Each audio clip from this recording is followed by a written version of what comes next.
So, distinguished colleagues,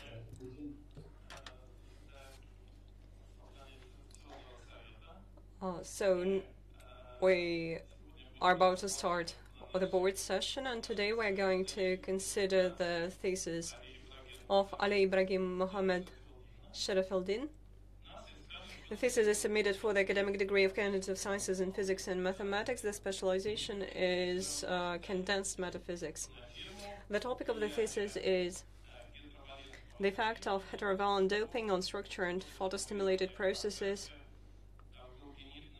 in halide, perovskite, cesium, plumbum, bromium-3. And we open the session under the order issued by the Academic Secretary of St. Petersburg State University as of November 8th, 2021, number 10-766/1. I, Yuri Chizhov, Doctor of Sciences in Physics and Mathematics, Professor and Head of the Department of Photonics of St. Petersburg State University, was appointed the Chairman of the Board.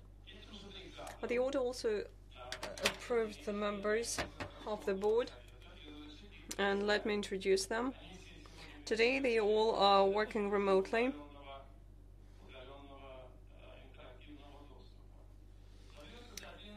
So, first, Vladimir Rybchuk, Doctor of Sciences in Physics and Mathematics, Professor of the Department of Photonics of St. Petersburg State University. Vladimir, do you hear us? Yes, I'm here.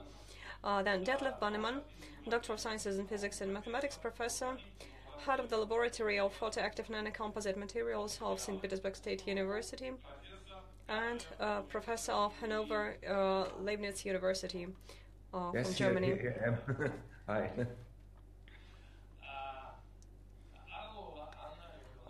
Anna Orlova, a Doctor of Sciences in Physics and Mathematics, Associate Professor, Professor of the ITMO National Research University. Yes, hello, I'm here. Sergei Makarov, Doctor of Sciences in Physics and Mathematics, Professor, leading researcher and Dean of the Faculty of Photonics of the ITMO National Research University. Yes, dear colleagues, good morning. And Mikhail Barg, Professor of the University of Oldenburg, Germany. Yes, I'm here. Good morning.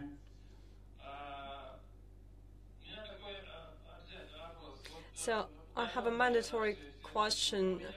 Dear colleagues who are working remotely, you both hear and see me? Yes? Yes, we do. So let me introduce the candidate for the degree, Ibrahim Mohammed Sharafeldin. So he is over here at the rostrum. And I would like to introduce the thesis supervisor.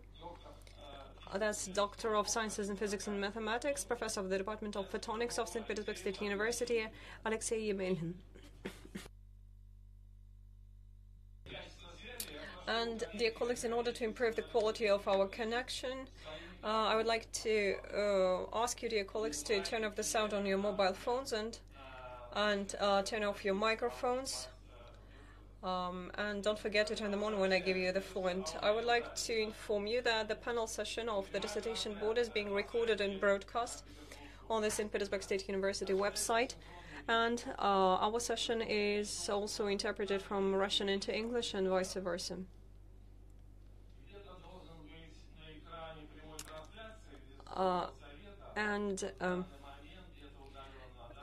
Currently we have an email address posted on the page with live broadcast of the board session, and all listeners can submit their questions to Mr. Sharafeldin online. Questions or certain comments. So all external listeners have this opportunity to ask questions. And thus they can participate in our scientific discussion. These questions will be forwarded to me by our technical service, and I will read them out during the discussion, if we get some questions, at least. The questions that have nothing to do with the scientific discussion will not be read. And under the order on the procedure of granting academic degrees at St. Petersburg State University, approved by a local regulatory act, the session of the Dissertation Board is valid providing 2/3 of the appointed board members are present. And the total number is not to be fewer than 4 people. Our board consists of 6 people, so everyone is here today.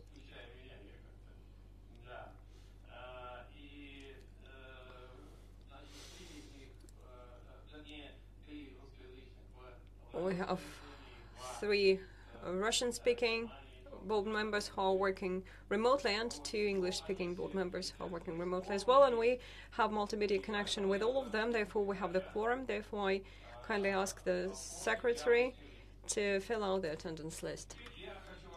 Now I would like to get acquainted with our agenda. So first we're going to listen to a short chairman's presentation about the documents submitted by the candidate for the degree and their conformity with the requirements. Then the candidate's presentation, short presentation providing an overview and findings of the research. Then this report will be followed by questions to the applicant, then answers. Then we are going to listen to the reports on the thesis. That's the lengthy part of our session. 10 minutes will be given to each speaker here, to each board member. So these speeches will be followed by answers. Or maybe the applicant will answer the questions at once after each speech. Then we're going to have an open discussion. If anyone present wants to say something about the thesis, we'll give the floor. But those who want to speak out must fill out the registration list. And they also should introduce themselves, stating full name, academic rank, position, and so on.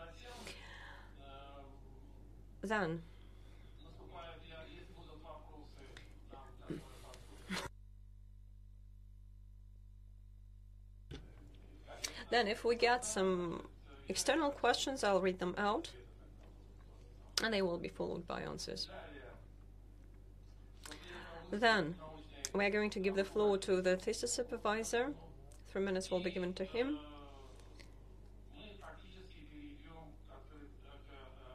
Then we're going to have the open balloting. If we will need to discuss anything, we'll organize a 5-minute closed discussion without broadcasting. If there is no need for that, we'll discuss everything openly and vote openly. After this discussion, we will organize open balloting, as I've already mentioned. I'm going to count the votes and record them into our protocol, and then we're making a decision on whether to confer the academic degree to Mr. Sharafeldin or not. And finally, we're going to give 2 minutes to our candidate for the degree for the closing speech.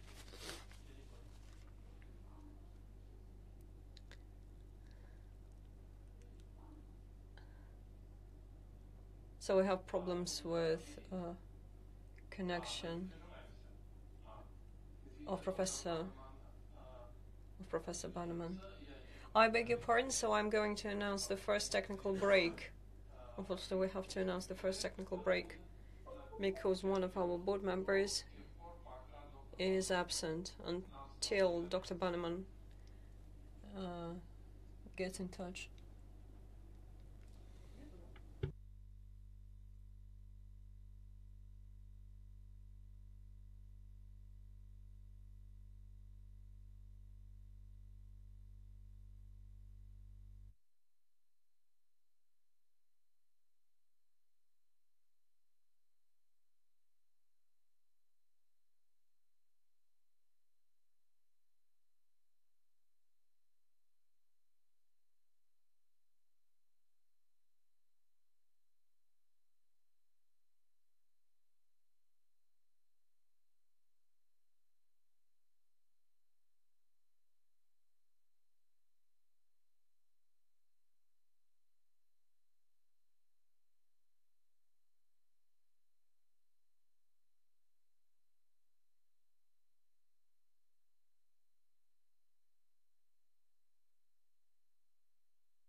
I don't know.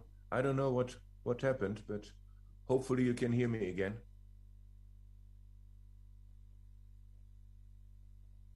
So, dear colleagues, we continue the session. Okay.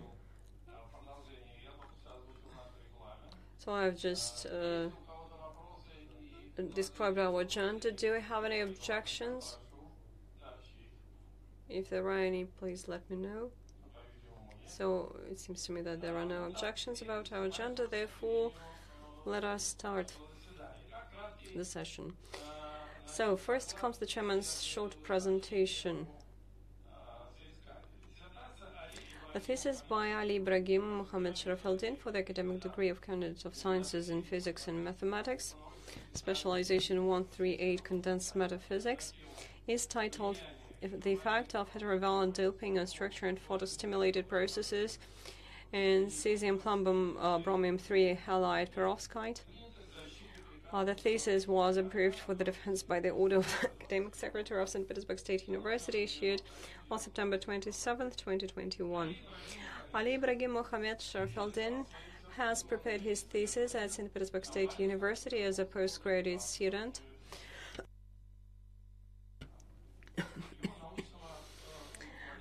And I've already introduced his thesis supervisor, Alexei Yemelin.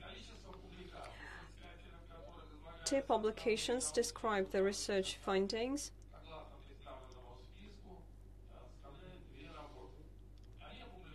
And both of these works are published in journals indexed in Web of Science and Scopus. All the documents submitted by the candidate for the degree, as far as I'm informed, comply with the requirements of St. Petersburg State University and are found in the certification file of the applicant.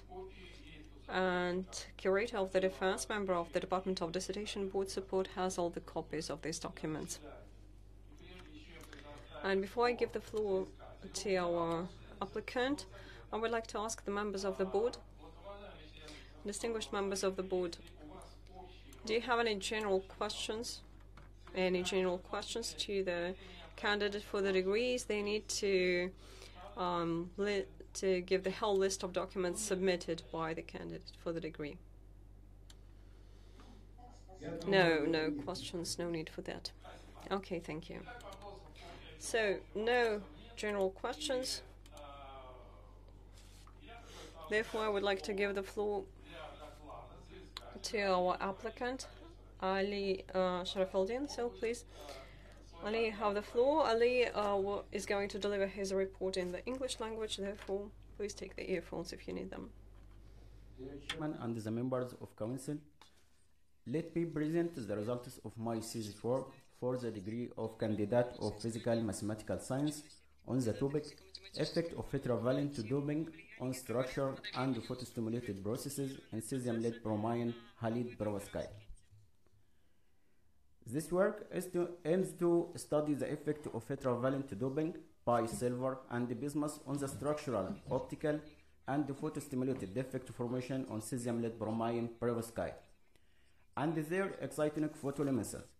In order to achieve this goal, the following problems were to be solved. All inorganic perovskite have achievements in various applications due to their enhanced stability, low cost, easy fabrication, and broad emission spectra tunability. The cesium-lead bromine perovskite can be an excellent choice to improve phase stability. There is a wide band gap, have strong absorption in the visible spectrum, and high defect tolerance. The synthesis was carried out by chemical precipitation method, and two sets of cesium-lead bromine perovskite doped with bismuth or silver are prepared.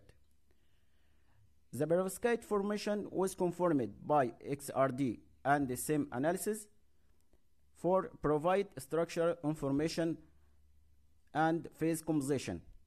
The XPS and the ICBE was carried out to study the chemical composition.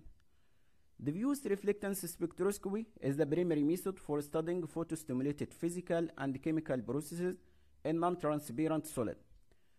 To carry out kinetic measurement of luminescence, we used luminescent technique. The phase composition and the structure of cesium lead bromine powder are identified as orthorhombic perovskite phase at room temperature. Thus, the quality of the FET and no phase change, implying that the incorporation of a silver dopant doesn't affect the crystal structure and the lattice parameter. It is also observed that the cell volume reformed with the increase of a dopant concentration. Such enhancement may be due to the reduction of lattice defect among the green boundary with increasing the silver concentration. Bismuth doped cesium lead bromine powders showed to be in the orthorhombic perovskite phase.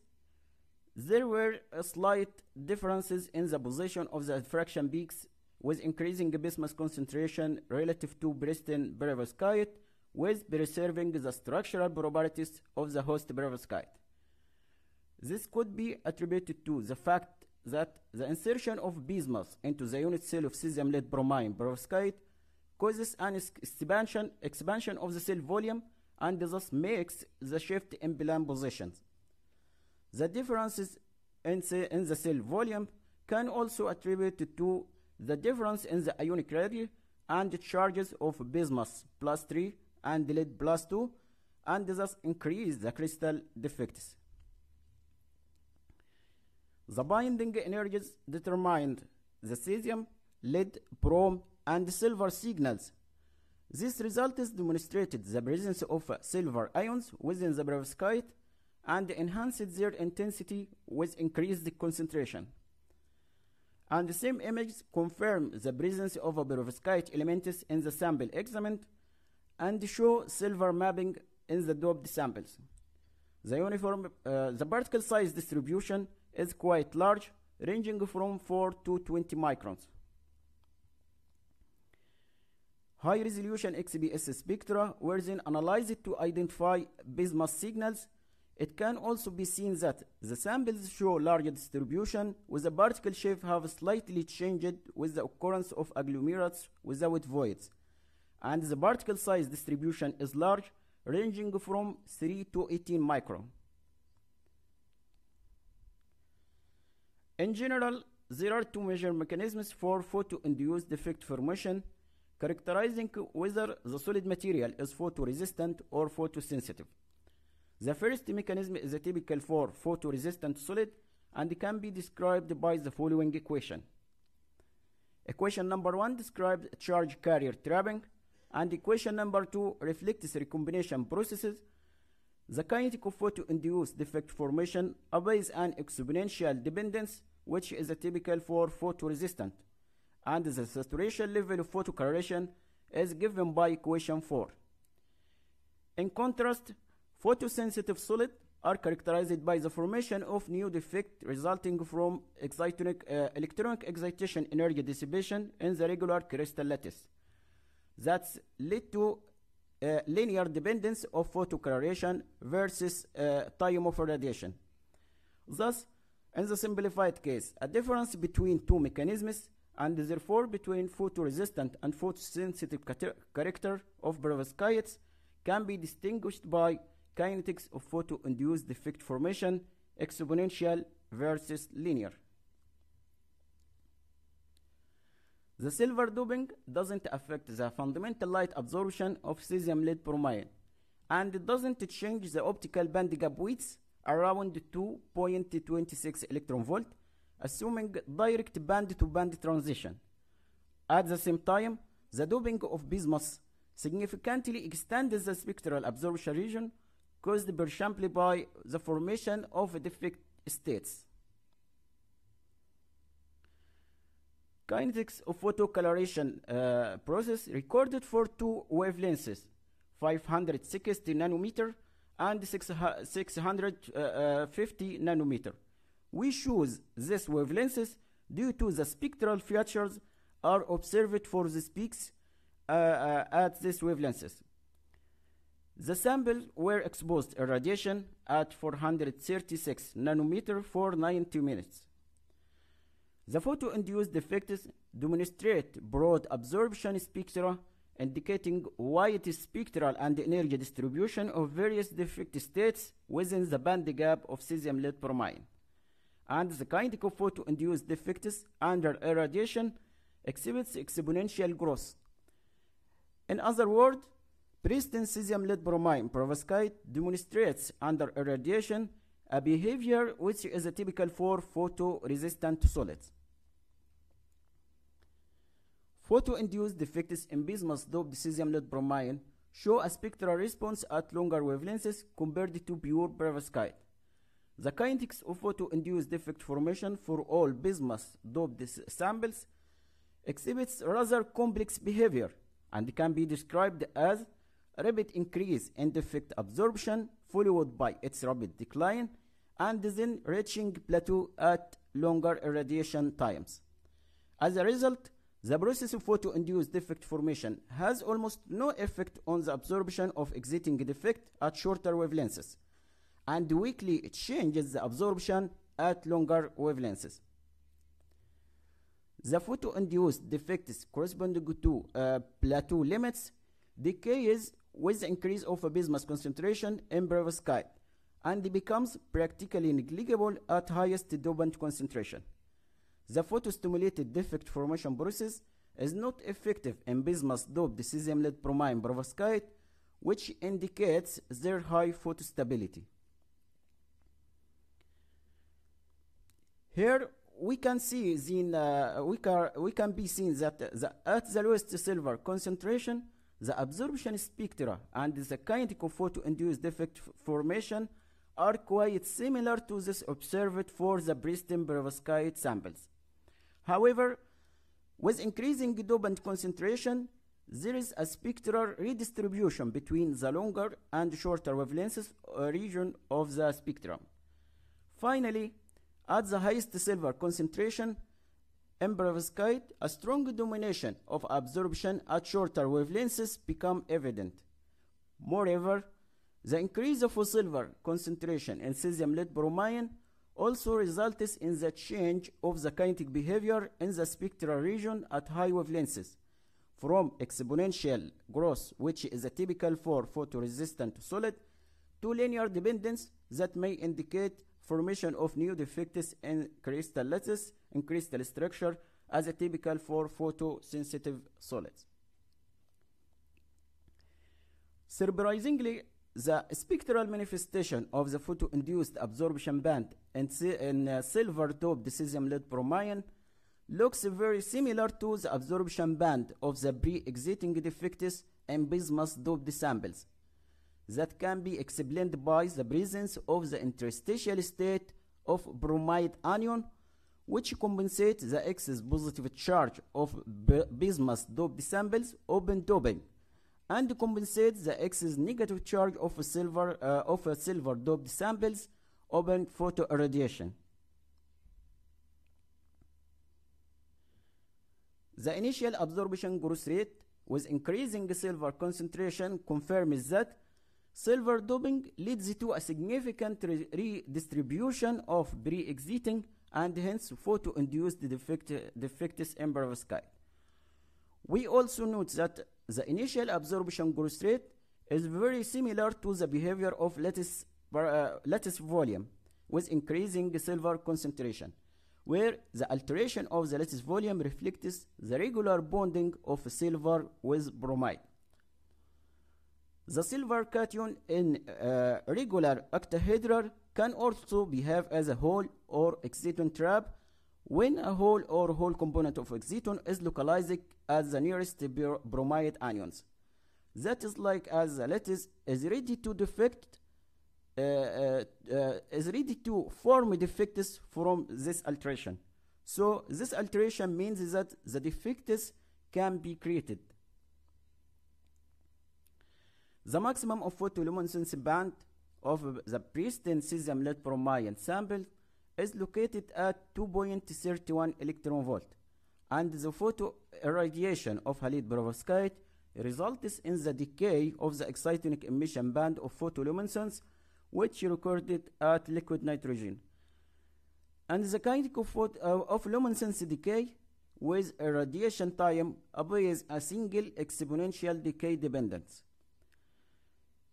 Figure 19 demonstrates a nice visual correlation between the exponential growth of photo-induced defects and the exponential photoluminescence decay. This strong correlation between the number of photo-induced defects embraced in cesium lead bromine and the luminescence decay, which suggests that photo-induced defects state can be responsible for the exciton decay, that in turn results in the decay of the excitonic photoluminescence.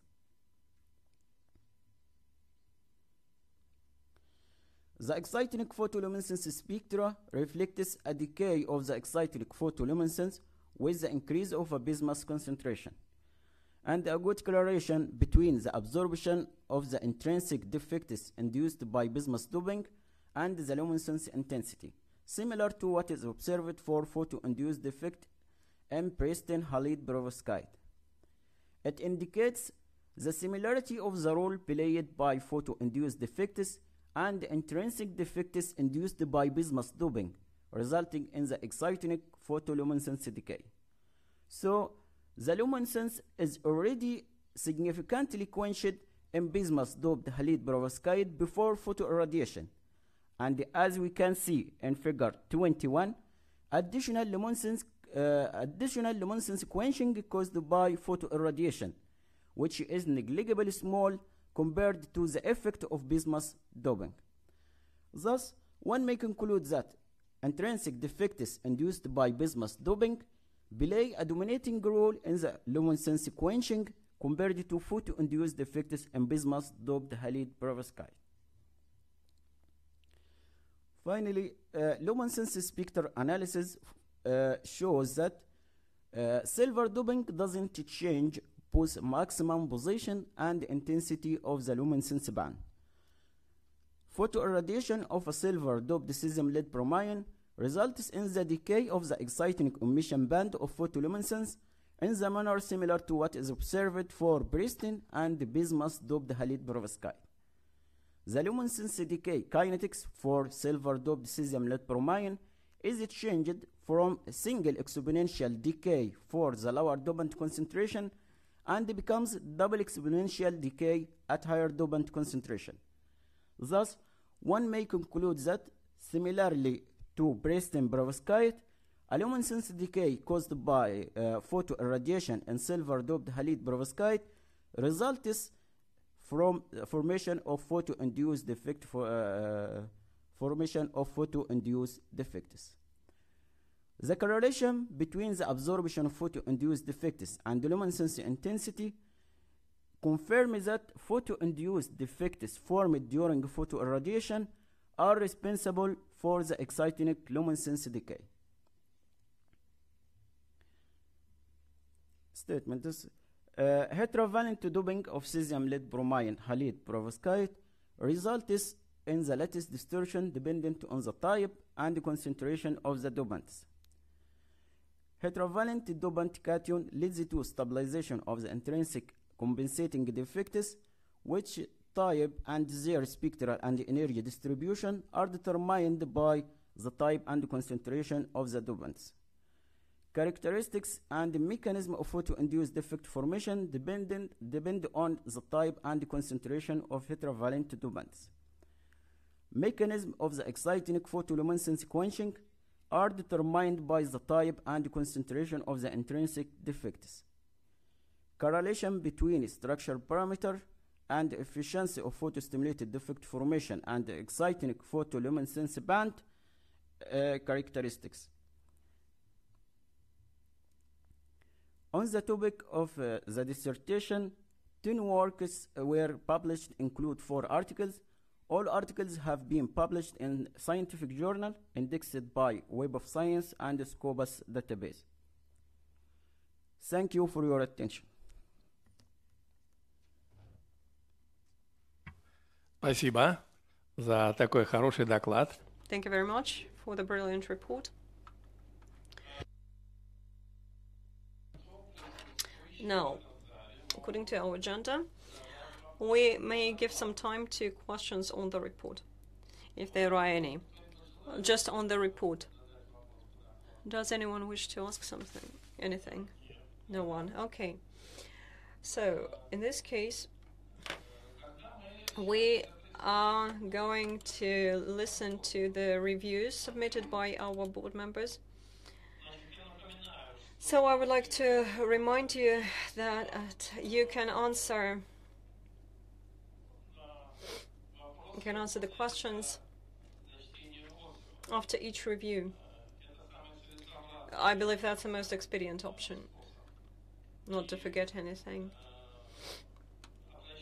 And now I would like to ask the board members, you can either read your reviews, but as all the reviews were already published on the website, I ask you to give just the basic points, the questions, the criticisms that you have for the applicant. Any objections about that? No? No objections? No? No, thank you. Okay. No objections about that. So now let us listen to the reviews. And first, I would like to give the floor to Vladimir Rybchuk. So please, Vladimir, you have the floor. Well, I'll shortly give you the content of my review. So, as always, relevance and novelty. The work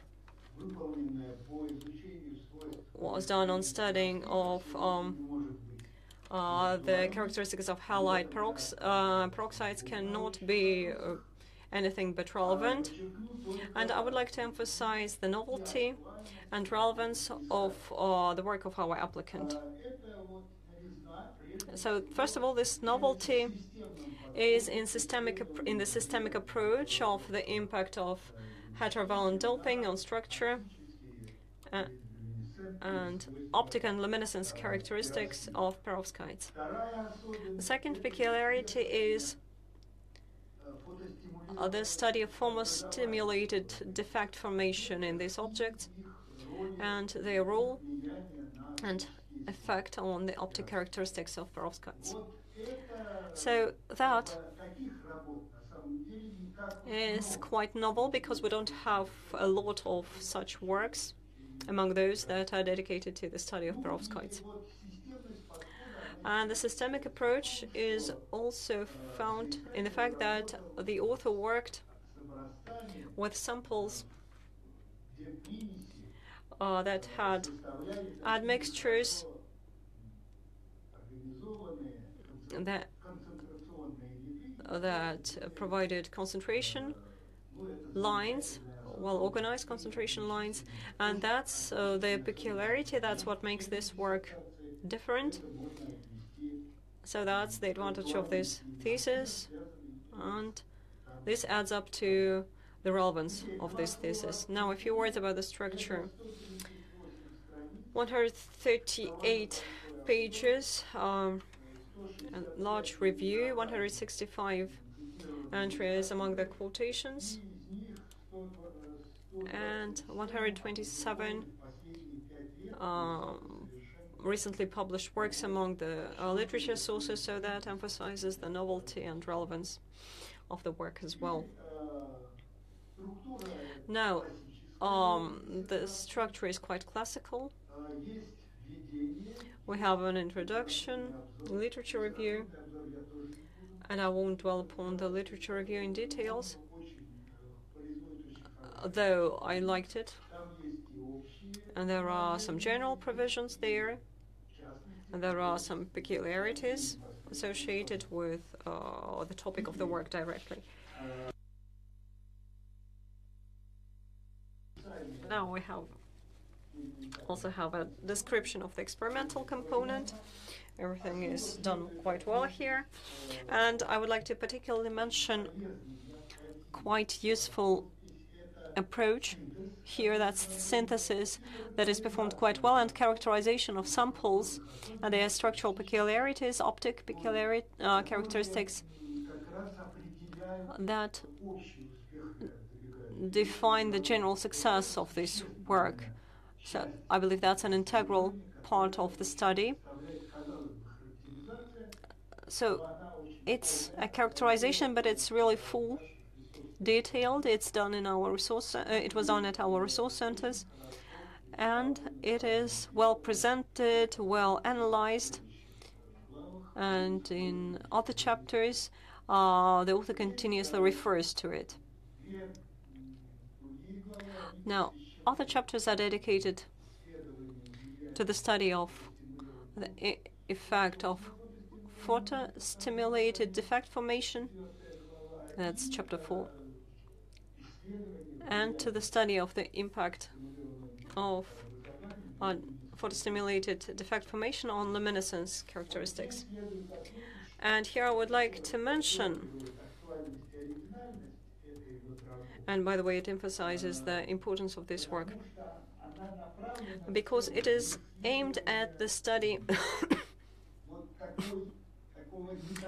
of such a drawback of perovskites, the instability and photoinstability of these compounds. That should be studied, because no means like capsulation will help here to correct it. And I believe these are the most valuable results that were already mentioned and present during the talk.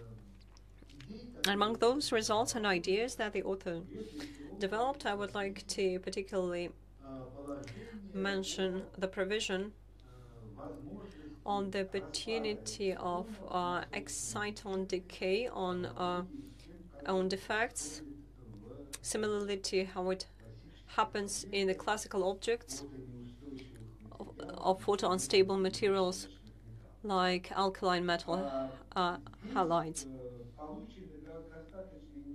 And here the author obtained interesting data that supports this hypothesis, and that's, by the way, an advantage of this work.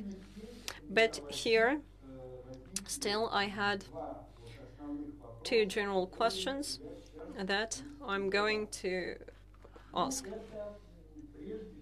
First of all, I wanted to ask about the conditions during which we have this exciton decay. So you mentioned it in a literature review using halide objects, classical objects, where this characteristic shows up. So I have the following question. What's the role of exciton self-trapping in regular lattices in the mechanism of their decay into defects? And the next question that I wanted to ask, it stems from the first question. It is as follows. Do you have any independent substantiation for exciton decay into defects in halide perovskites? That's an important question because the arguments to implement this process in this thesis are not pretty strong, because we know that kinetic arguments are not always straightforward. Therefore, this linear kinetics of defect formation can essentially be obtained for other mechanisms of defect formation as well. For example, associated with recharging of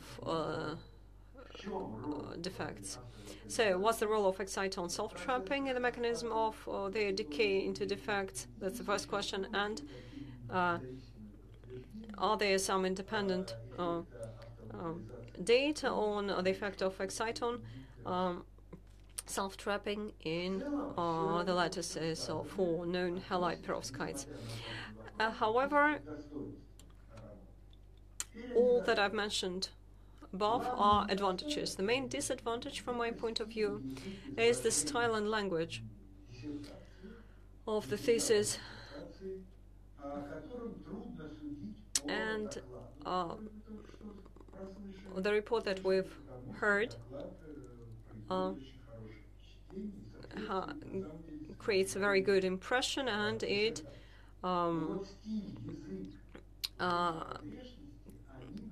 but we still need to mention that the language problems really prevent from understanding all the advantages of this thesis, and they really hinder the understanding of the text. So I can give you numerous examples, but still I would like to dwell upon one of them. In the text, the author writes this Kubelka-Munk formula. This Kubelka-Munk model is used using standard method just for the definition of the band gap of perovskite, and these mistakes that you have in the description of this model, they are not reflected on, they do not influence the overall results, but still, Kubelka-Munk function is a relation of K to S that are different from coefficients of absorption that are sometimes defined as K small and E alpha.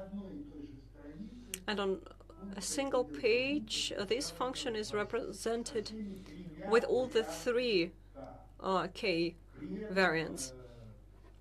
And at that, this relation K to S that binds the Kubelka-Munk function as a dependency from diffuse reflection coefficient, it contains this equality mark, though it's not the case, because the K coefficient is approximately equal linear coefficient of absorption. And I'm talking about that for so long because that's quite a characteristic example of such inaccuracies in the text of the thesis. And if we had some careful editing, I believe we won't have such problems. And such editorial mistakes are present across the text.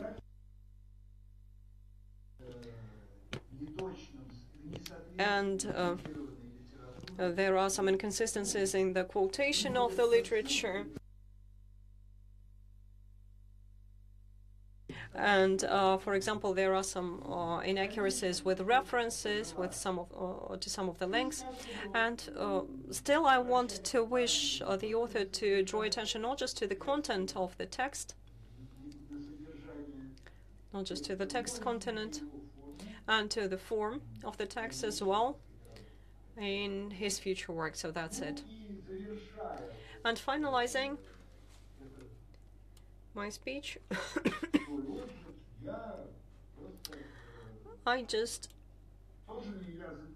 do I need to read out this general formal part of my review that the thesis complies with all the requirements and does not violate these articles 9 and 11. I believe I don't need to do that, but still. My review, my opinion is that the thesis of Mr. Sharafeldin that we consider today complies with all the requirements. And I believe that Mr. Sharafeldin deserves the academic degree of Candidate of Sciences in Physics and Mathematics and Condensed Metaphysics specialization. That's it. Thank you so much, Vladimir. Now I would like to give the floor to the author to answer these questions. So please, you have the floor. Thank you for the remarkable note. Regarding the first remark, if the lattice is strong or very regular, this is free exciton. But if the lattice is soft, exciton creates a potential well for itself that is like self-trapping.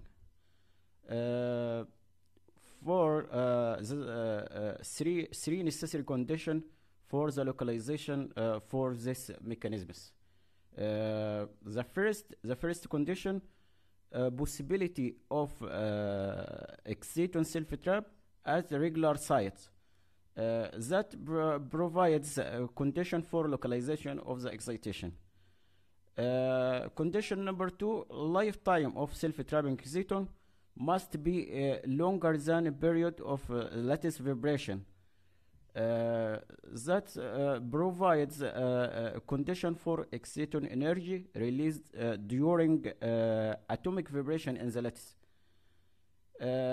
And the condition number 3, energy of exciton must be higher than the energy required to formation of defect. That provides the energy required for the defect formation. It is a reason for potential well,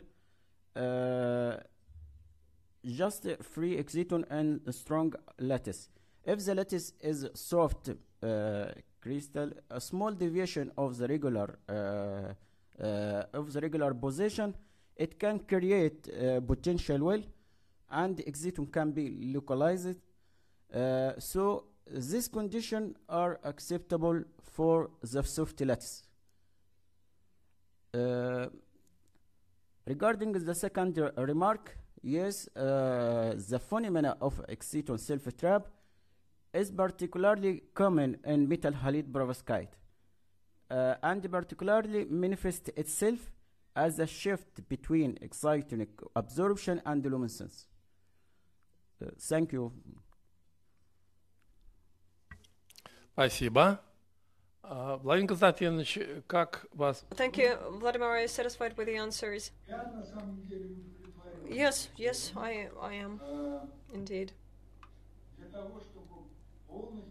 And in order to fully prove this effect, we need a lot of time and effort, and certainly this goal was not among the goals for the thesis.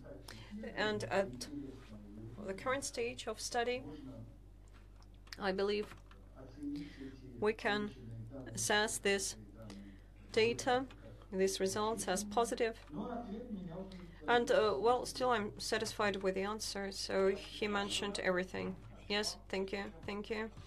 Now I would like to give the floor to our second professor. I would like to give the floor to Professor Bannerman. So please, Professor, you have the floor. Okay, thank you. Thank you very much. I first like to thank the candidate for a really nice presentation of his work. Today we heard the oral presentation, and before that we saw the very extended presentation in his thesis, which I think was, I mean, we just heard that there were some internal things which are not so clear, but overall I like the clarity of the thesis of Mr. Sharafeldin, and also like the previous speaker, I was impressed by the very detailed theoretical part. If I counted correctly, there were 125 references mentioned, and this is really an enormous amount of work and shows how the candidate really got involved in his topic. So I think the introduction is really great. And then he showed the different techniques that he used for the characterization. In a way, the chemical preparation of the materials was quite a standard way of making the doped materials. But the characterization used the most recent techniques like X-ray diffraction, X-ray photoelectron spectroscopy, scanning electron microscopy, and energy dispersive X-ray analysis. And this was done for all the samples. So in chapter 3, all this was detailed and very nicely presented. Today in his oral presentation, there was no time to include this, but this is very well done in his thesis. But as we heard today in the oral presentation, the main part of the thesis were chapters 4 and 5, the presentation of the and detailed discussion of the optical properties. And I think this was very clearly done. The photoluminescence study, from my understanding, was the main part here. And I think it was very interesting to note that silver doping does not affect the fundamental light absorption of the cesium lead bromide perovskite, and it does not change its optical band gap, while bismuth doping really significantly extends the spectral absorption region towards the extrinsic region, and silver significantly facilitates the photostimulated formation of new defect states. It's not, the discussion was always on the physical nature of the defect states. There was not much discussion, I must say. As I'm a chemist myself, there was not much discussion on the chemical nature.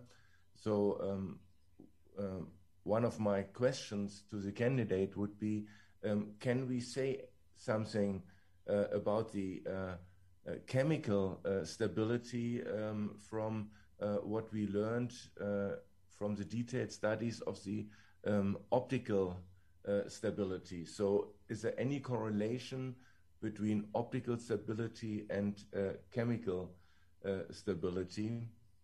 And another very general and maybe naive question from my side would be whether we know anything about the type of doping. Is it an N-type doping of the material? Is it a P-type doping?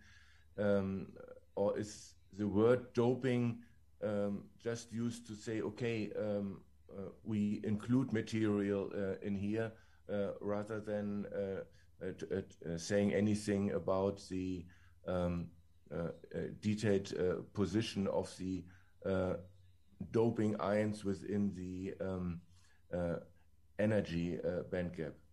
So let me come to the conclusion of my report. I'm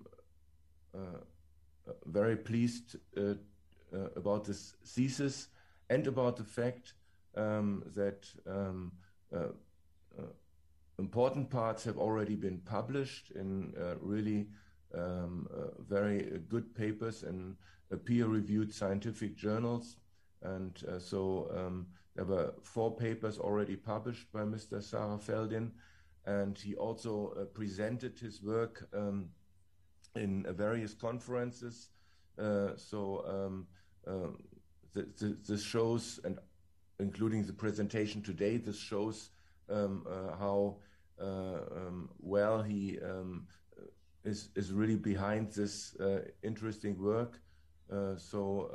My summary was that he really should be awarded and deserves the degree of candidate of physical mathematical sciences at St. Petersburg State University, and that he nicely defended his thesis.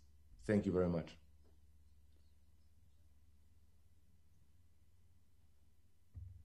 Спасибо, профессор Банман. Thank you, Professor Banneman. Now I would like to give the floor to our candidate for the degree. So, please, Ali, you can answer.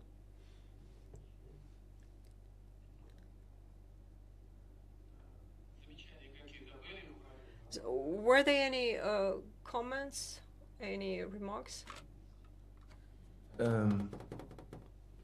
Yes, I had actually two rather general questions. One question was, when you talk about doping,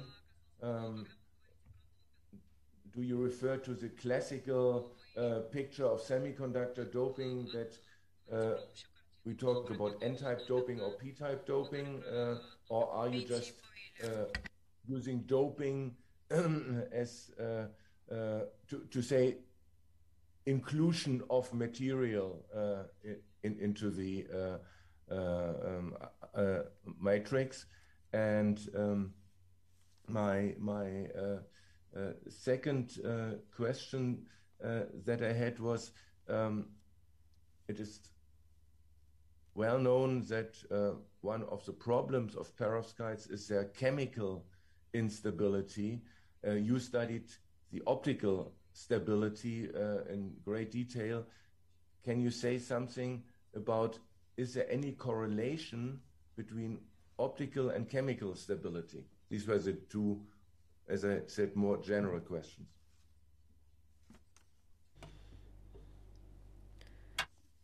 Yes.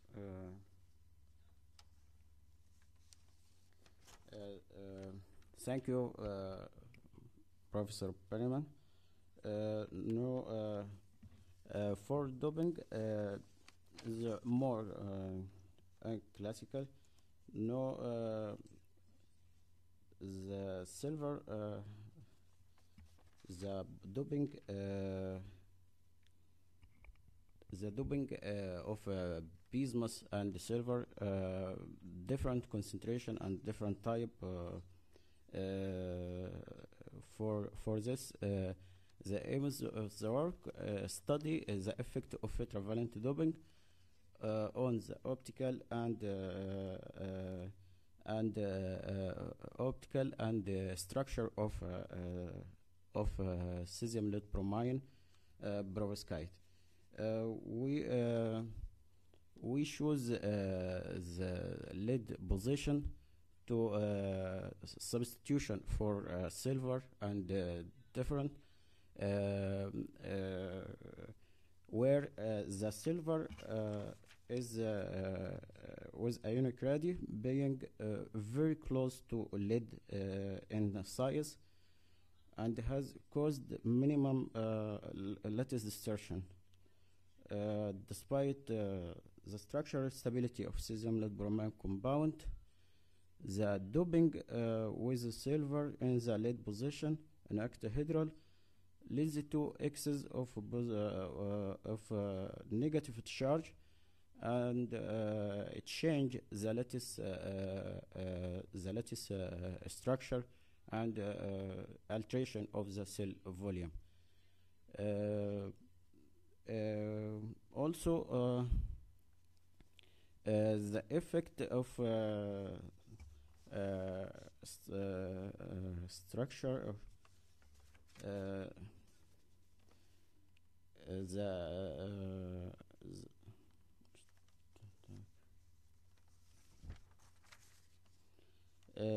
for monovalent doping induce noticeable change in microstructure, and the results agree with the site of XRD obtained by XRD region. The lattice constant are maintain the stability and maintain phase stability in the orthorhombic perovskite phase. The structure and doping, we also trying this trying to synthesis of what you need. When I prepared this concentration, mistake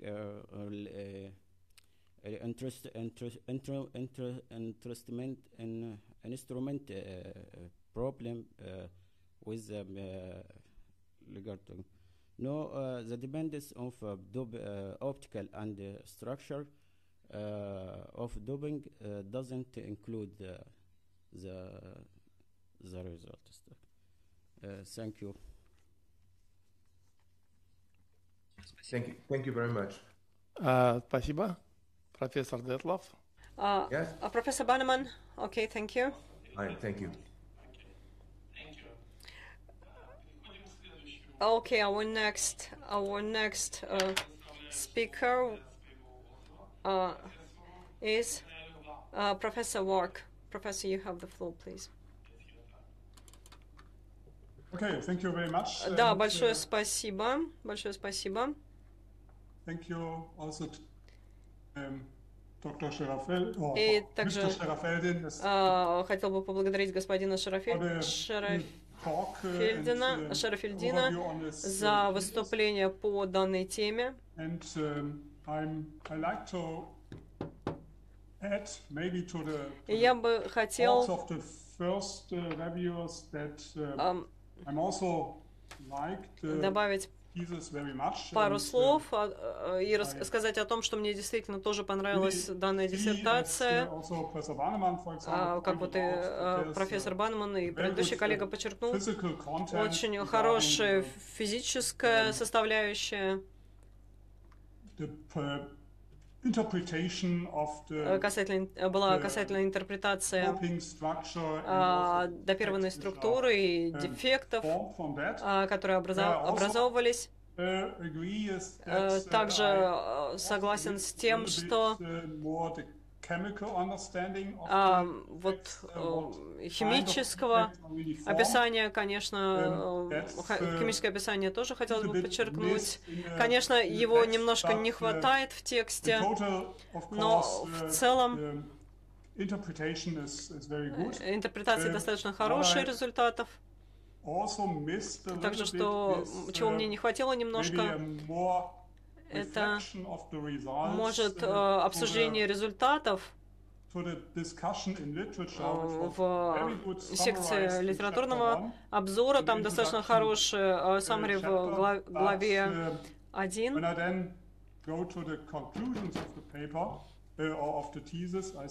И что касается заключения,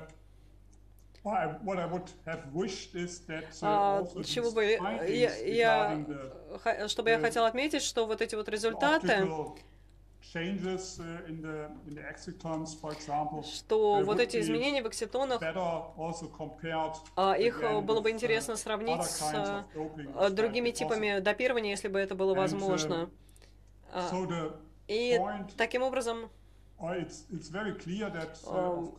видим, что мы можем рекомендовать принятие этой работы, и, конечно, мы должны присудить степень кандидата наук господину Шарафельдину. Но также хотелось бы отметить, что я согласен с комментариями первого коллеги, который выступал сегодня, что, конечно, письмо и структура диссертации, тут есть некоторые ошибки. Например, когда я see that in some of the увидел, что в некоторых главах, например, глава 2, Mr. Sharafeldin used, господин Шарафельдин использует for the unit of gram, вот эту единицу грамм, обозначает он ГР вместо G, грамм.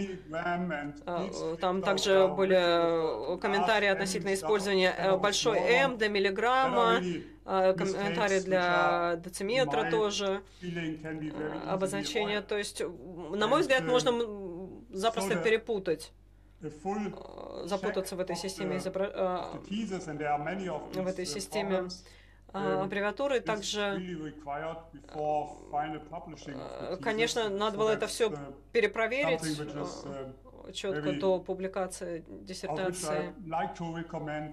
Поэтому я бы рекомендовал все-таки провести вот такую ревизию текста диссертации. Также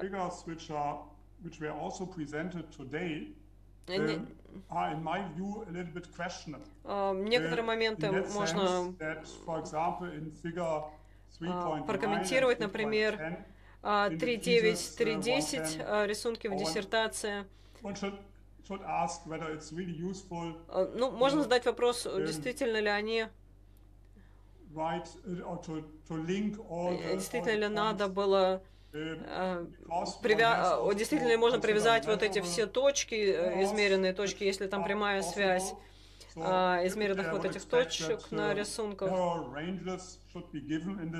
есть, мне кажется, здесь надо было давать диапазон по цифрам, а этого сделано не было.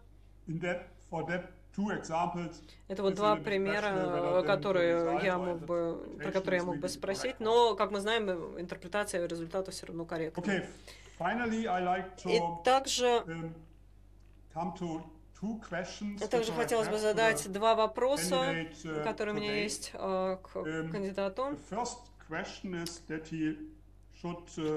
Comment a little bit on the so-called Goldschmidt tolerance factor, which is a very important factor for the structure of perovskites, and which may also determine at what positions really the doping occurs. And the second question which I have is that I'm still not really clear for me what kind of defects we have in the different structures. If you, for example, look on the figure 11 of today's presentation, we have this quite small luminescence peak, which is at 436 nanometer, and we have a very broad signal at 650 nanometer. And maybe that's a little bit going in the direction of the question of Professor Barnemann. Maybe we should hear from Mr. Sharafeldin that what is really the relation of that? What kind of defects are discussed in this for giving this luminescent signals, and how is the or from what result then if you compare that with the structure? So to conclude my talk, yes, I recommend of course the acceptance of the thesis. It's a very fruitful work with respect to all the physical statements which have been done, but there should be maybe a bit more of interpretation regarding the chemistry, and therefore, again, my questions. I would like to hear a comment on the Goldschmidt factor, and I would like to hear a distinct interpretation of the spectrum, which is shown on slide number 10, and it's called figure 11. Thank you. Спасибо, профессор Варк. Thank you very much, Professor Wark. Now I would like to give the floor to our author.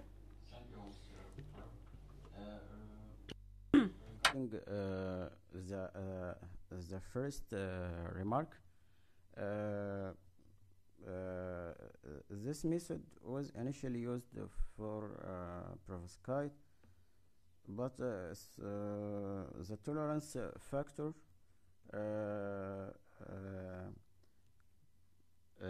is possible to identify to form phase. Indeed, we not calculate tolerance factor. No XRD is provided provided the good data, good structure of the perovskite, and compared with fit refinement, I used this for confirming the perovskite structure, and lead halide perovskite is in perovskite phase. Regarding the second remark, you mean the luminescence, the correlation between the luminescence? What I mean is that if you maybe go to slide number 10 and have a look on the left figure in figure 11, now it should be maybe after this one. There we see that that we have this very small peak, which is centered at around 560, and then we have a very broad peak, which is not really. It's hard to say to centered, where it is centered, but it's between around 650. And the question is just, can you give a bit more interpretation? What kind of from what kind of defects or from what kind of states these luminescence results?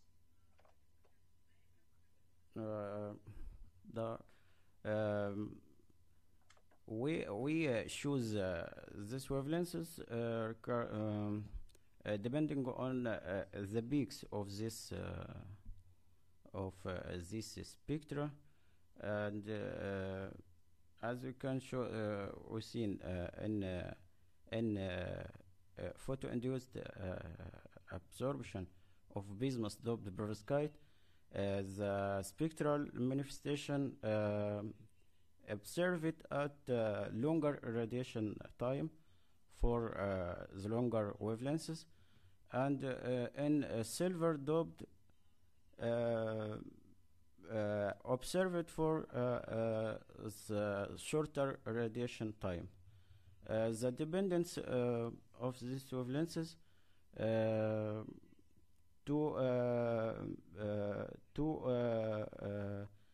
trying to know what the manifest of the spectral dependence for the defects can created for all possible types of defects after heterovalent doping.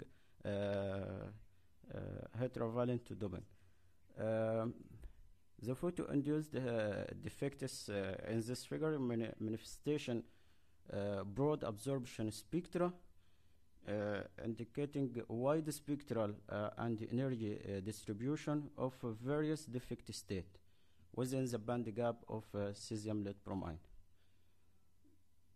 Okay, and these very different defective states are, but all coming from the doping. So that's you just have a very broad energy distribution of the defects which you include with the doping. Is that what you mean?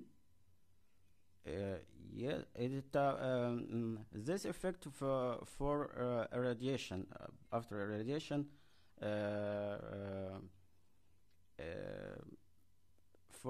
after irradiation induced defect state where created for various defects of vacances interstitial states, and can manifest this spectral observation. Okay, that means with respect to an energy diagram or a band diagram, you would say you have really a lot of different states which are formed within the band gap. Not only close to the edges of the band gap, but also deep traps which you have all over the band gap. Is that true? The deep, it needs to value of energy is increased for formation defect. No, in perovskite, in halide perovskite, the deep transition is less happened in halide perovskite. No, more the more defects and happened in halide perovskite is the shallow defect states, no deep. Okay, good. Thank you very much, sir. Thank you. Спасибо. Thank you, colleagues. Now I would like to give the floor to our next speaker, and I would like to give the floor to Professor Anna Orlova. So please, Professor Orlova, you have the floor. So, distinguished colleagues, first of all, I would like to express my satisfaction from the quality of material. Thank you very much for the high-quality presentation. And Vladimir and colleagues has considered the content of the thesis, the advantages of the thesis in detail. If we talk about the relevance from my point of view, the relevance of this specific work is associated mostly with the fact that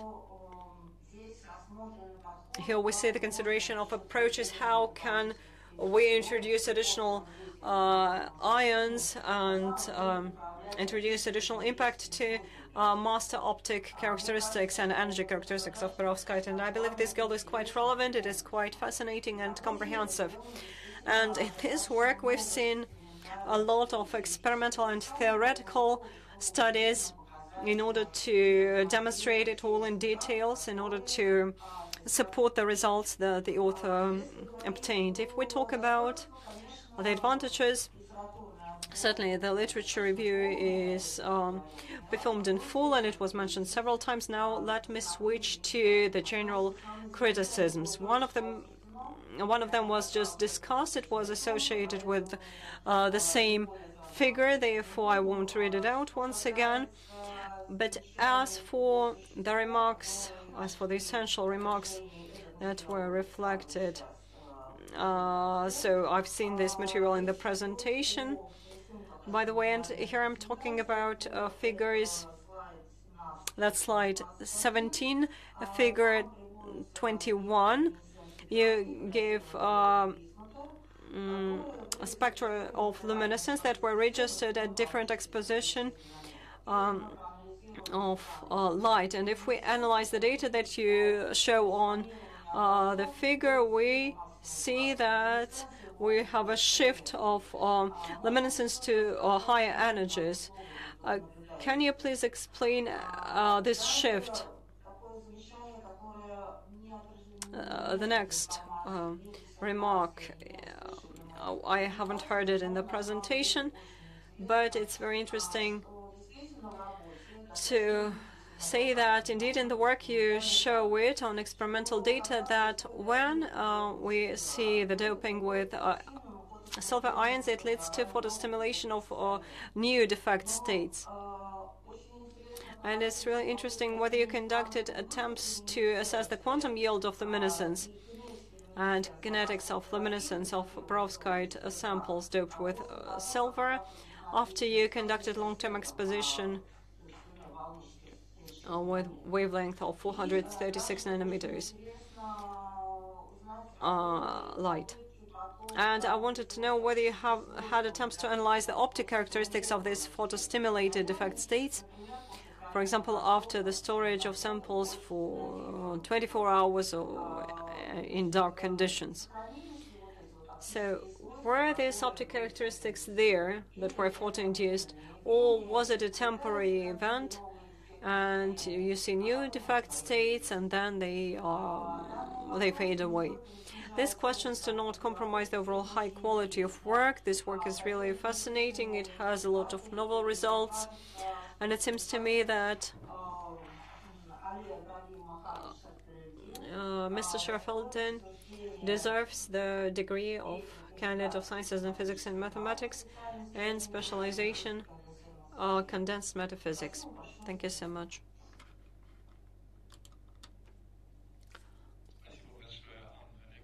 Thank you, Anna.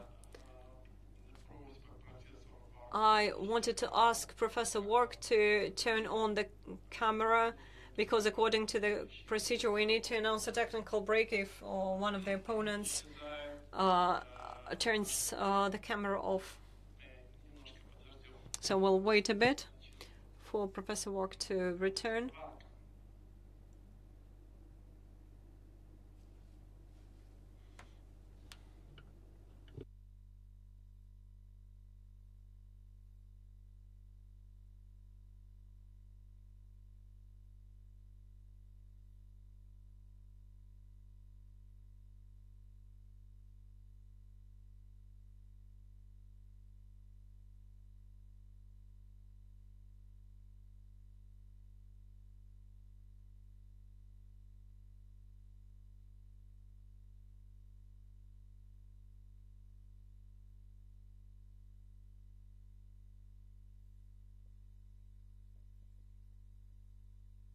So unfortunately, that's the procedure that we have. We need to announce a technical break if the cameras are turned off.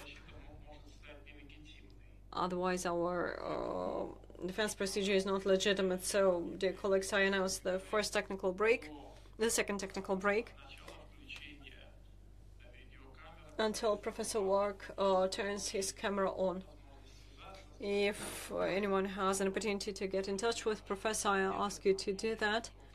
And to remind him that we need to turn on the cameras, and when one of the board members is absent on the screen, we have to delay. Okay, thank you, Professor Wark. I see you. We continue our defense. So, Ali, please, you can answer the questions of Professor Orlova.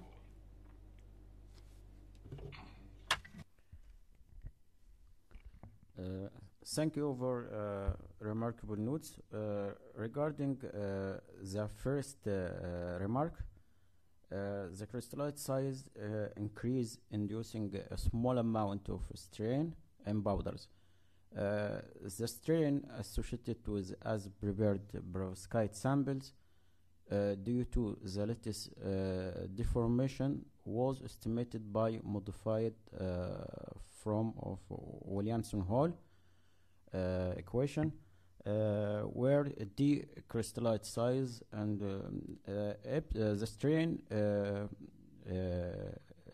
epsilon strain induced in powders due to crystal imperfection and distortion is radiance, which is the ratio of peak weights to peak position.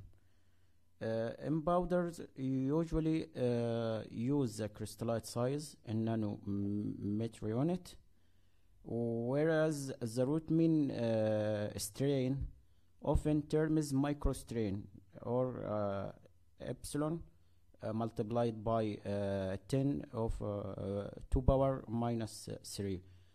This is the reason for the presence of local maximum and minima to these curves. The experimental error of these points are calculated as we can see in figures and tables.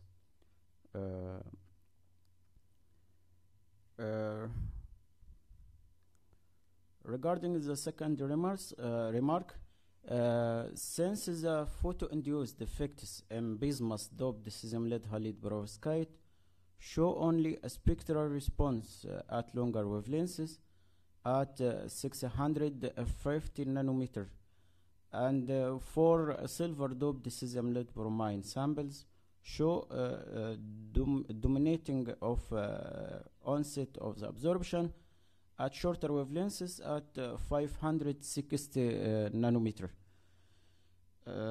Also, the same spectral features are observed for Bristol perovskite at these wavelengths. So we choose this given wavelengths, and then the wavelengths of silver or bismuth were the absorption spectra manifestation. Regarding the next part of this remark, when we doped the samples with bismuth plus 3 cations, it introduces excess positive charge for creating one type of defects, compensating positive charges. This is excess of bromide interstitial defects. So we have defects that could be an optical active given by bismuth cations, resulting in extended absorption for bismuth doped perovskite, and so somehow speech because the bismuth is, defect is stable or photostable.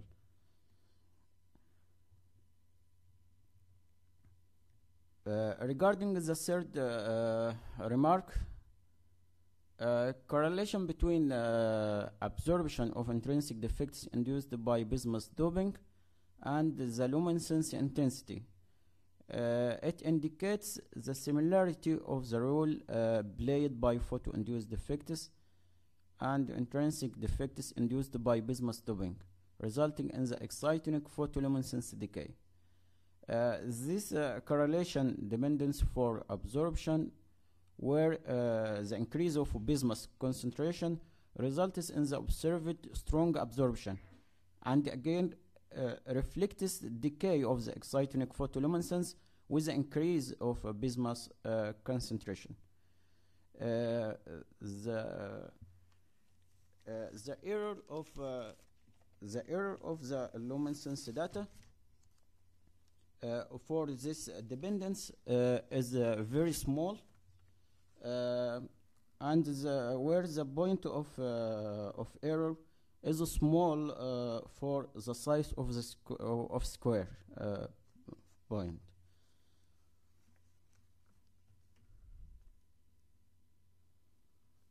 Regarding the fourth remark,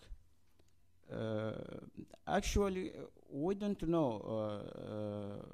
The possible reason could be the behavior observed for bismuth doped cesium-lead bromine sample and decay by radiation, and the kinetic photo-induced defect formation, which show complex behavior in photo-induced defect formation.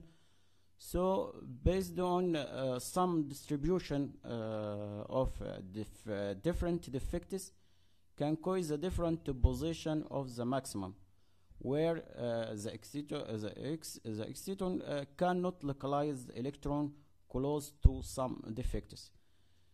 Here we have a complex kinetic distribution of defects during radiation, of what type of defect formed, which may be the reason for the shift in the maximum that actually is a small shift.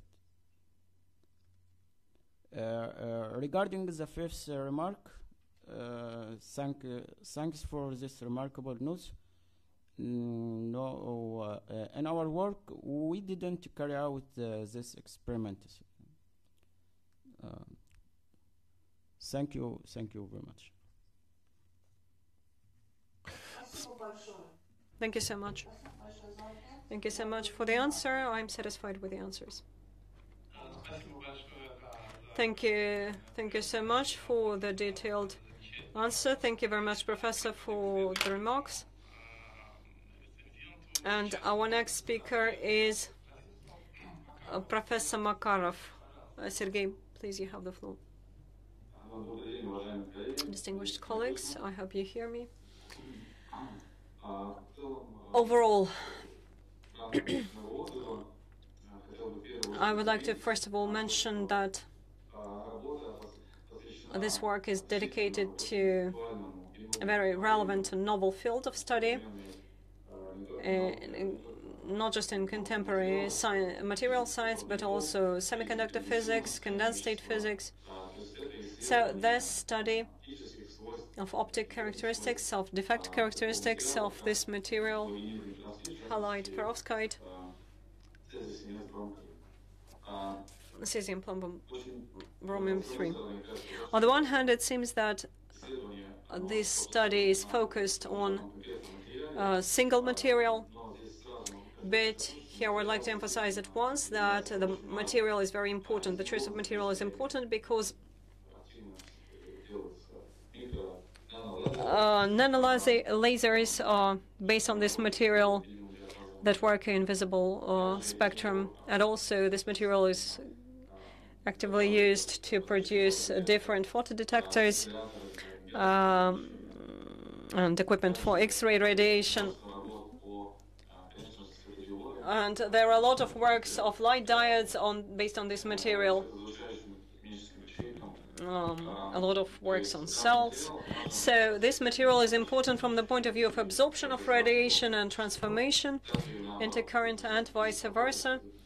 The transformation of current.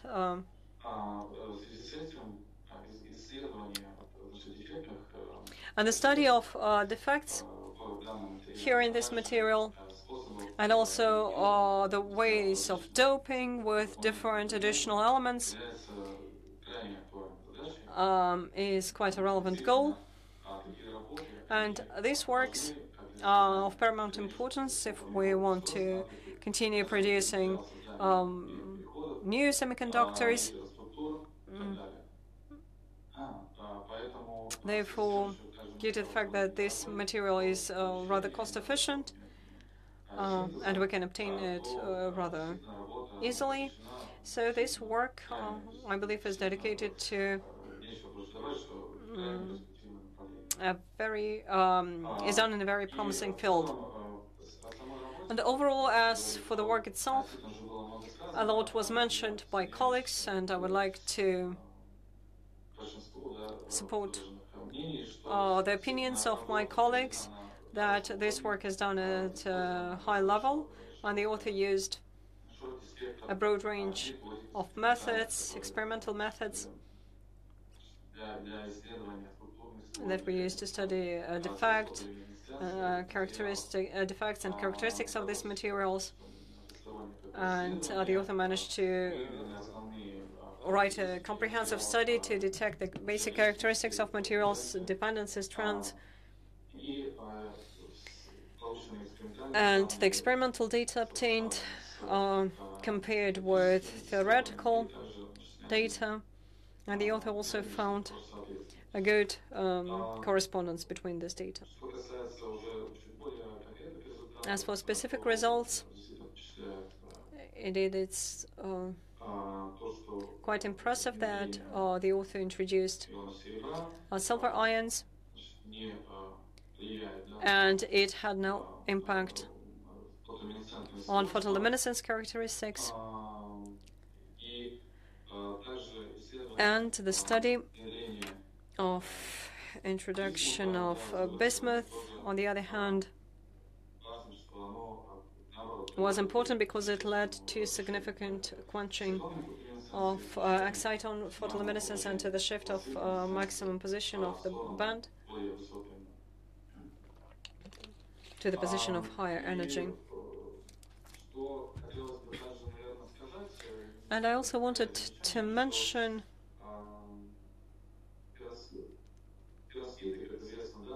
the following fact. Perovskites are ion materials. Halide perovskites are ion materials. And quite frequently we see different phenomena associated with diffusion of ions in this material, especially if we talk about some mixed phase or if we find certain additional elements in perovskite. And in our studies of this material, we've seen such cases, and we've seen works that demonstrate some positive effects, but quite frequently we may see negative effects as well. For example, luminescence quenching, some undesired shifts, some irreversible effects that really undermine the work of potential devices that could be produced from these materials. Unfortunately, maybe the discussion of this issue is a bit lacking in the work, but that's still this work is quite voluminous, so maybe this addition would be a bit of an excess. And overall, I wanted to mention that the results were tested well, and there are publications in high-ranking journals and in Russian journals as well, and the results were delivered at different conferences. So I can say that the results were covered quite broadly, and they underwent the review. And as for the criticisms, overall, I have some impression about the statements offered for the defense. To my mind, they are a bit broad, in essence, a bit generalized, but still it's acceptable. But as for provision 4, you see, you should have been more specific about when you talk about quenching mechanisms, materials, or temperature. So I'll read out what I've written here. So that's how it's worded. Yes.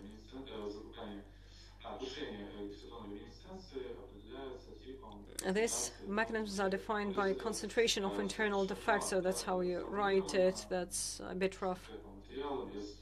But without the type of material, without defect, without the range of concentration. So I believe it is a bit of a general statement, but if you read this work carefully, you understand the meaning of this statement. Therefore, everything becomes clear. Therefore, I believe that overall this comment does not compromise the overall high quality of work, and overall I believe that in this thesis titled Effect of Heterovalent Doping on Structure and Photostimulated Processes and cesium, plumbum, bromium 3 halide perovskite meets the requirements, all the requirements of St. Petersburg State University, and I believe that Mr. Sharafeldin deserves the academic degree of candidate of sciences in physics and mathematics in the chosen specialization. That's it. Thank you. Thank you, Sergey. And I have a question to Mr. Sharafeldin. Can you comment, please? Or maybe you just agree with... No, I agree. Okay, so in this case, bear that in mind. And I believe this supervisor could help here to specify these statements a bit. Okay, let's think that we can shift to the final report. That's my report. And considering all the above mentioned things, I would like to emphasize several points. All the basic elements that we require are present in the thesis. First of all, relevance. And here I would like to emphasize that what's important is that this work becomes quite relevant due to global energy crisis that is ongoing, and we should also bear in mind the fight for green energy, for solar energy, so that all forms a kind of a request for the new photoactive materials. And I'm pleased to see colleagues here who work in the field and who contributed to the development of this field. And today we heard about the results of work of Mr. Sharafeldin, and I believe they are in line with this general field trend. So his results added up to the general knowledge. We've seen that some of the gaps, he managed to close some of the gaps in this knowledge, but still there are a lot of gaps. And the global energy crisis makes us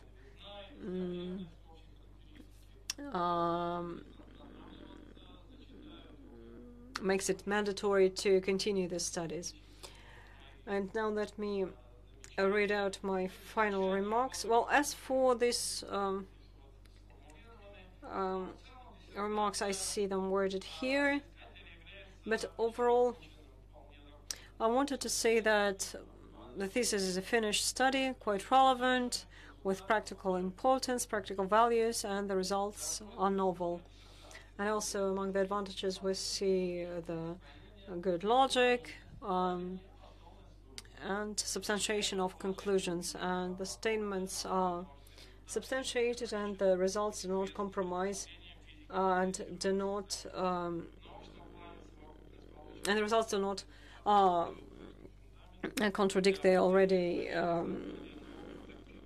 existing knowledge, and thus we can conclude that the thesis is a contribution to the physics of condensed state as a field, and this mandatory formula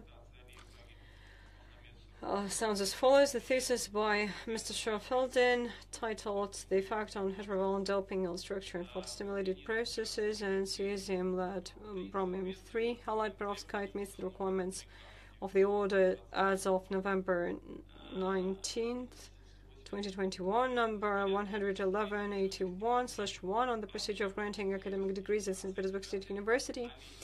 And Mr. Sharafeldin deserves the academic degree of Candidate of Sciences in Physics and Mathematics and Specialization 138, Condensed Metaphysics. Articles 9 and 11 of the above-mentioned order are not violated.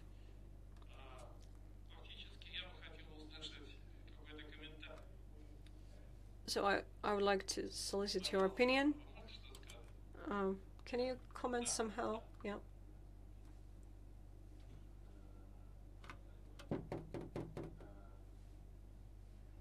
Regarding this remark, this is quite right. The experimental data are different in the figure, but the obtained results show a good analogy with available results in literature.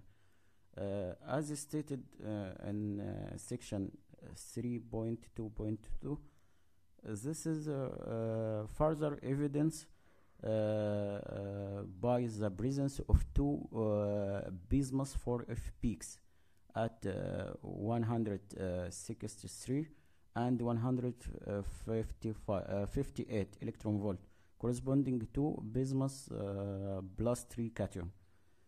The differences is shown in the figure only due to the lack of space, which is supposed to be indicated by an arrow.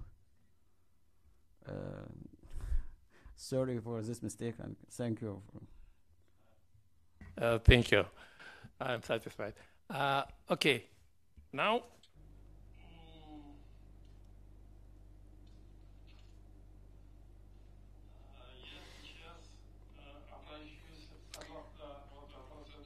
So now let's get back to our procedure.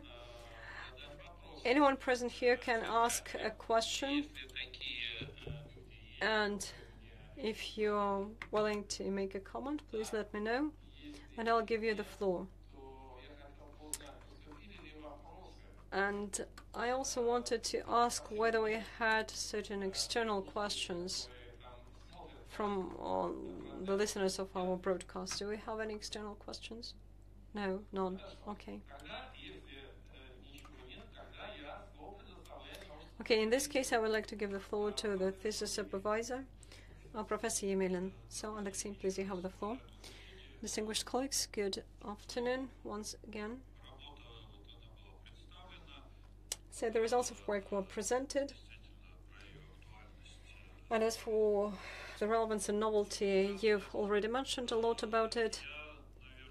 And I would like to tell you a bit more about the applicant for the degree.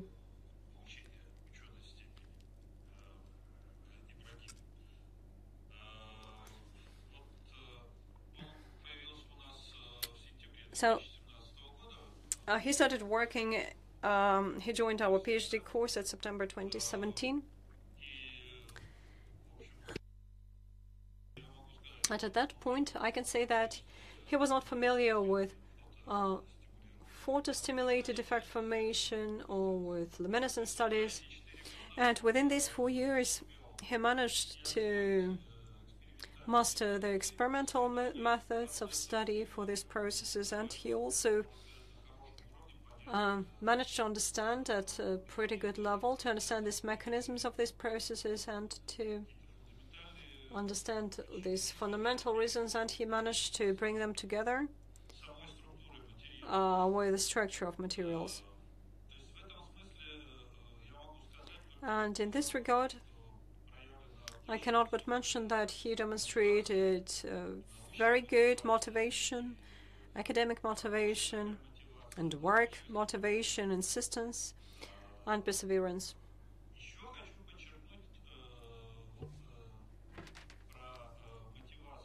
And as for motivation,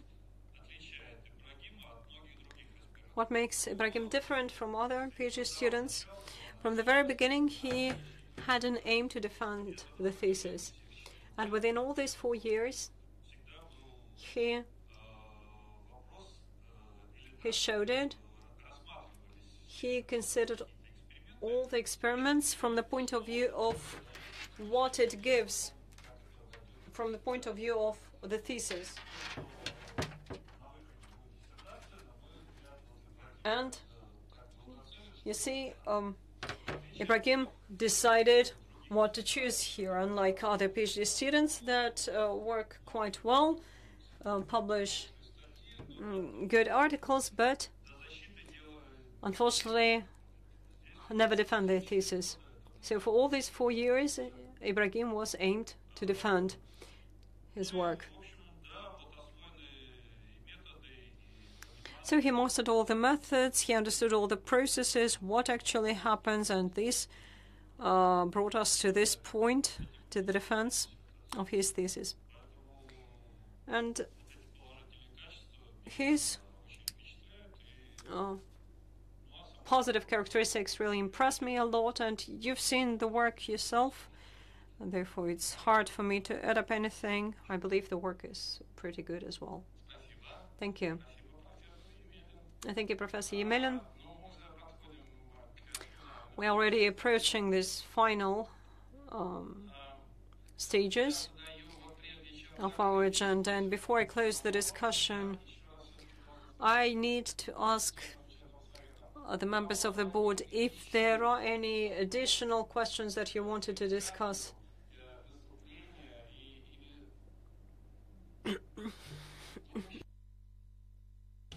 Okay, then if there are no questions, I stop taking questions and we stop the discussion. And before we shift to the vote, I need to ask yet another question. This question is associated with the legitimacy of the procedure of defense. Are there any remarks or questions about the procedure, the overall procedure of this defense? Maybe the questions associated with remote mode of work. And if there are any questions, so please, you can ask them. Or are there none? No questions. No, none. Okay. Dear colleagues, what about you? No. Okay. No remarks about the procedure. Let's shift to the vote. Before the vote,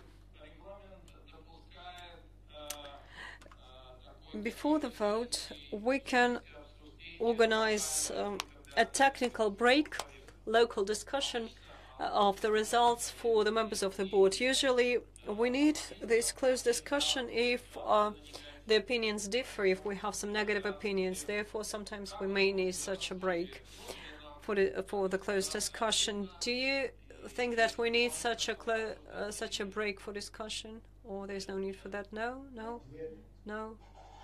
Okay. Okay. If so, colleagues, we shift to the next item in our agenda. The results and the vote.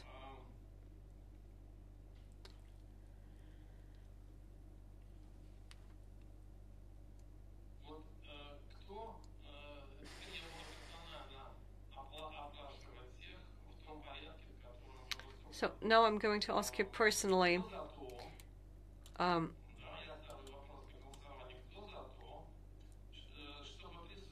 So, who votes for the award of the academic degree to Ibrahim Mohammed Sharafeldin in specialization condensed metaphysics? So, Professor Rybchuk, what's your opinion?